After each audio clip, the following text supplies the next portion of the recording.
Hey, we are here at High Hopes in Old Lyme, Connecticut to find out about therapeutic riding. Let's find out all about it from Liz Adams. High Hopes is a facility that has been here for 38 years, and every week we serve close to 240 participants with a wide range of different disabilities. Oh, look at that sign! 21% of the 240 riders we see every week are on the spectrum somewhere. Probably the number one advantage we have is our sensory-rich environment. The horse actually has a three-dimensional movement, so they have the same gait pattern as the human walk. So it provides a lot of kind of natural input to the rider. And then they also have the vestibular and the proprioceptive input that they get from sitting on top of the dynamic surface of the horse.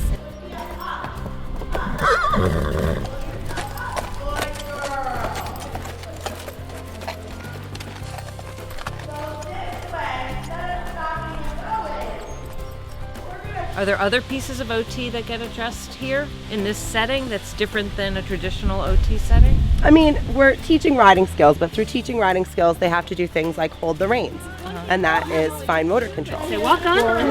Walk on. Wait a minute. They have to learn how to lift their body up out of the saddle to help the horse walk over obstacles. I like that you're looking at me, but look at Sonic's ears for better balance. And that would be gross motor function. Yep, that's right. You'll see that when they take the horse's saddle off, they have to undo buckles. You roll. Almost. Keep going. This horseback riding stuff's hard work. Good Yay! job.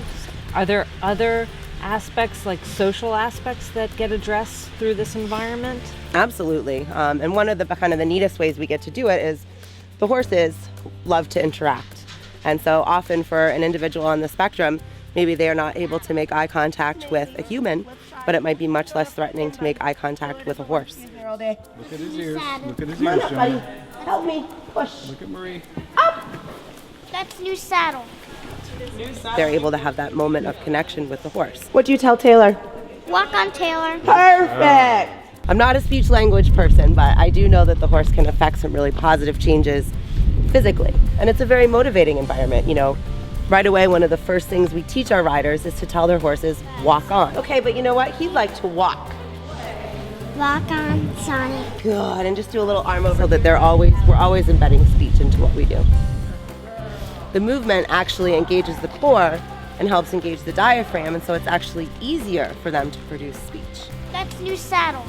So can you give me some examples, specific examples of kids who you've worked with who this has been really helpful for? Yeah, Nina. Can you say hi? Nice to meet you. One of the first riders that I worked with when I started working at High Hopes was a young lady on the spectrum, and she had spent several months working with our physical therapist and was ready to start learning how to actually control her horse. She had one or two words that weren't very well articulated and had a hard time maintaining her posture because she had low tone in her core for an extended period of time. And now she is able to ride in a group lesson for an hour and using complete sentences. Well, she walks in the building, she comes and finds me. Yeah, good girl. Hello. What horse do you need to call? Sonic. Yeah. Do you think he heard you? Sonic.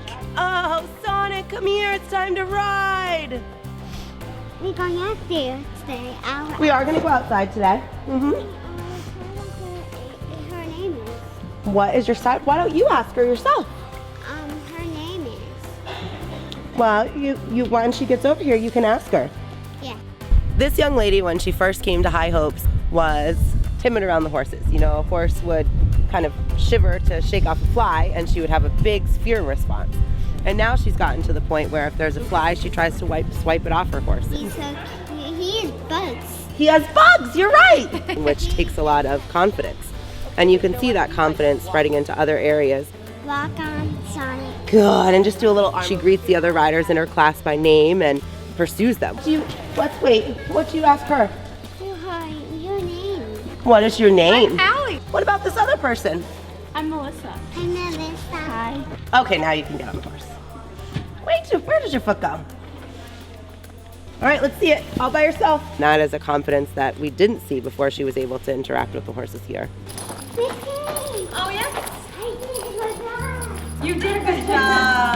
Zag and zig and zag. My favorite part of the day is when I get to step into the ring and really experience myself the magic of the horses as they help me teach. All right, we're gonna give everybody one more chance in the other direction.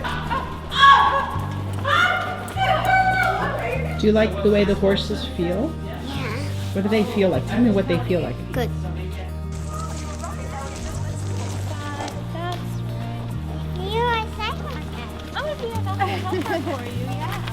One of the theories that occupational therapists use some of the time is sensory integration. The idea here is that movement leads to organization, which can lead to learning. Some of the different obstacles that we have out here are designed to meet different sensory needs of our participants. So the 3 boxes that you see here are actually designed to play different music. So you get some auditory input, and you also can work on some fine motor skills because you have to use a paddle to make the noises.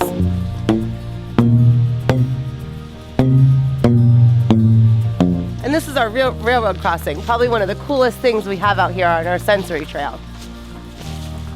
It even comes with its very own sound effects.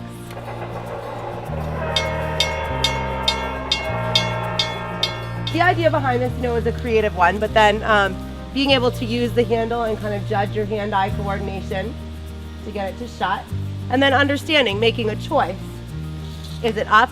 Is it down? Is it safe to go? Is it not safe to go? Kind of similar to crossing the street. And then of course, there's some strength, some fine motor control, all those sorts of things to be able to pull the handle down and open the gate. Nice being patient, everyone. In a world that can be so full of doctors and therapies and waiting rooms, isn't it fabulous that there's a place you can take your kid where they have such joy and pleasure while reaping the many benefits of therapeutic riding? Thank you so much for having us here at High Hopes. It was our pleasure. We love to be able to share what we do with people and get the word out there about what therapeutic riding is.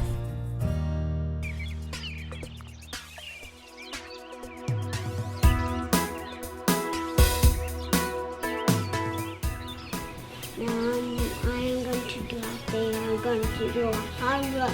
You're going to do hard work. Right. Right. I know. Is it fun hard work? Yeah.